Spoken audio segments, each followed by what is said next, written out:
Excellent.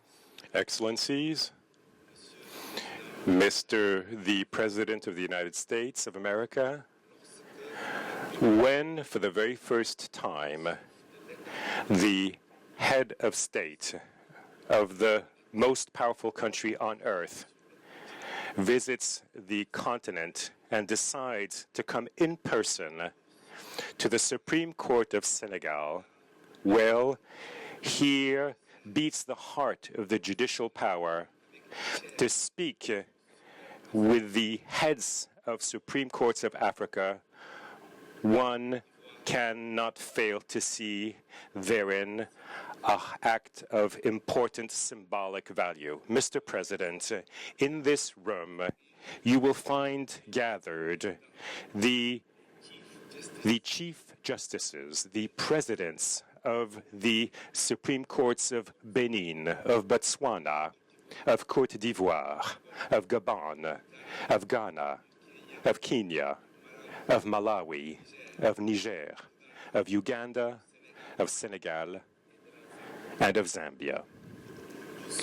For all of us here, this represents a historical moment, showing the major efforts carried out by our respective judicial systems, and this is an encouragement to go even further.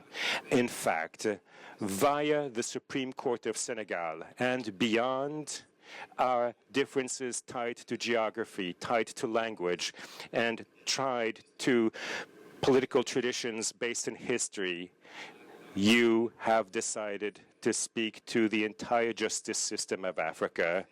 Therefore, I am convinced that I speak on behalf of all of my peers by telling you how proud we are of being privileged by your visit here today and by showing such an interest in the African judicial institutions. And you understand the role that they must play in the construction of democracy and the rule of law. Mr. President, we thank you for the attention and for the consideration you are bestowing upon us.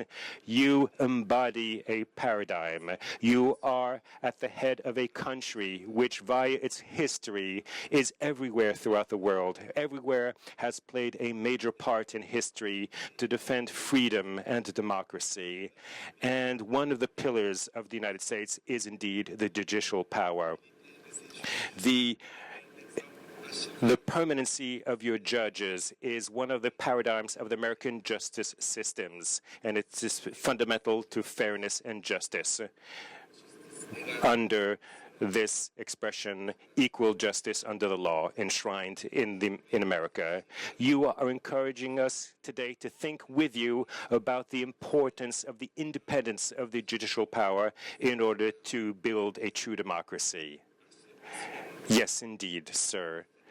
This concern is completely in sync, in adequation with the declaration that you made in Accra in July 2009, where you tied development with governance. You concluded with this now famous historical sentence: Africa does not need strong men, Africa needs strong institutions.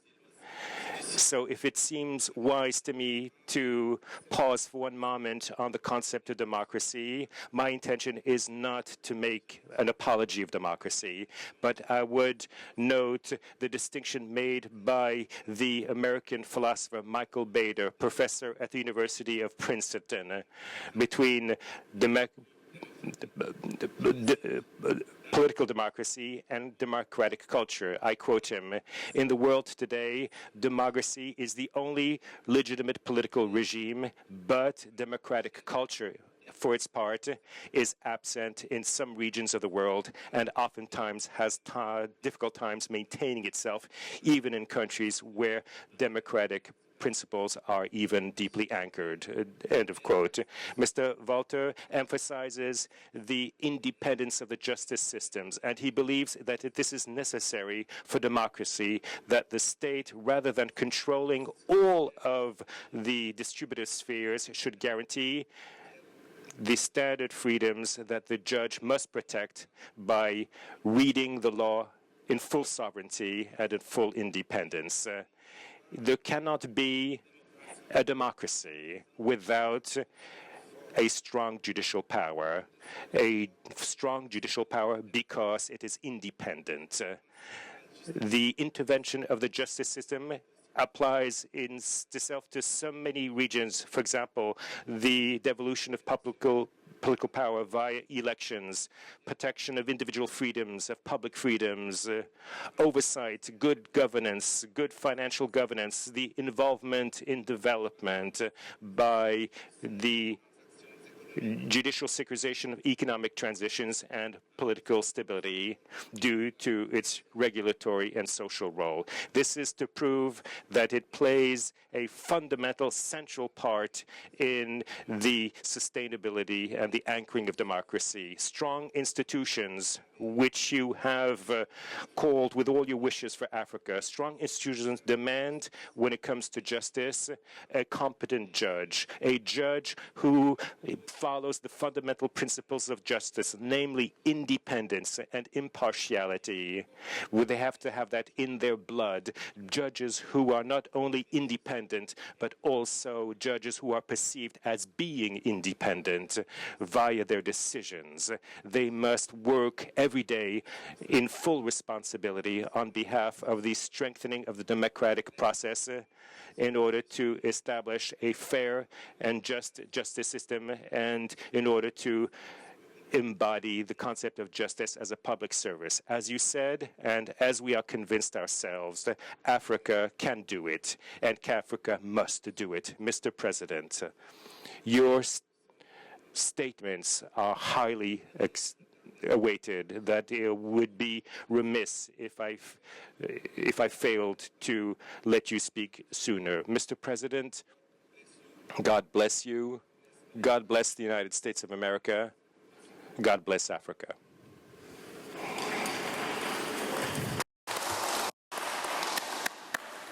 Well, thank you very much, Mr. Chief Justice, for your service here in Senegal, for your powerful words about the work that brings us here together, the recognition that strong democracies depend on strong institutions, and that includes an independent judiciary system and respect for the rule of law.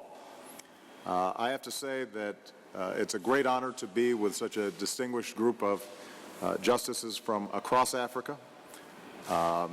Some of you may know I am a lawyer myself. My grandmother very much wanted me to be a judge instead of going into politics. So even though I disappointed her by going into politics, at least now she knows that a group of judges are willing to meet with me, even if I'm not one myself. So she would be happy about that. First and foremost, this is an opportunity for me to salute the fine work that all of you are doing. These men and women and the institutions that they represent are known for their integrity, their determination to deliver justice fairly, sometimes in the face of threats and sometimes in the face of intimidation. But they understand that what makes for a strong democracy includes a strong judiciary, one that's independent from politics, one that operates transparently so that citizens can have confidence that the process is free from undue influences, accountability, because even judges are not above the law. And of course, on a much more basic level, judicial systems need funding to do their jobs. So I wanted to have this meeting here as part of my first full day in Africa on this trip, because I believe that the rule of law is a foundation for governance and also a foundation for human rights and economic growth. It's a pillar of our democracy. Societies are stronger and more stable when there are checks and balances on government power, when citizens know that their rights will be protected from arbitrary or capricious actions, when they have peaceful recourse, when they've been on the receiving end of injustice. Rule of law is what upholds universal human rights. sometimes when nobody else will, a judge can stand up on behalf of someone. And in the United States, one of the basic principles that we strongly believe in is that the judiciary is most important when it comes to minority rights, because the political process oftentimes will recognize the desires of the majority. The question is, when people are on the unpopular side of an issue or a member of a minority group, where can they seek recourse? And oftentimes it's in the courts. So at their best, our courts are venues where justice and equality can be realized for women and children and the poor, for marginalized groups, for victims of discrimination, victims of violence. But as I mentioned earlier, I think it's also a critical ingredient for economic development and prosperity in Africa. I mentioned to President Sall of Senegal, who I was visiting with before I came here, that trade and investment around the world increasingly flows to places where there are rules and regulations that are fair and predictable, where assets and intellectual property are protected. And the courts play a vital role in that process. So I wanted to have this meeting to hear from you about how we can be helpful in encouraging and building even stronger judiciaries and systems of law around the continent. The United States is proud to work with partners across Africa to strengthen independent judiciaries and help prepare future jurists. So I want to hear your thoughts, your challenges, and I want to hear from you how you think the United States can be most helpful in continuing the work that you are already doing. So again, thank you for your hospitality, Mr. Chief Justice. Thanks to all of you who've, in some cases, traveled from a very long way to be here. And with that, let me give the press a moment to depart so we can have a good conversation.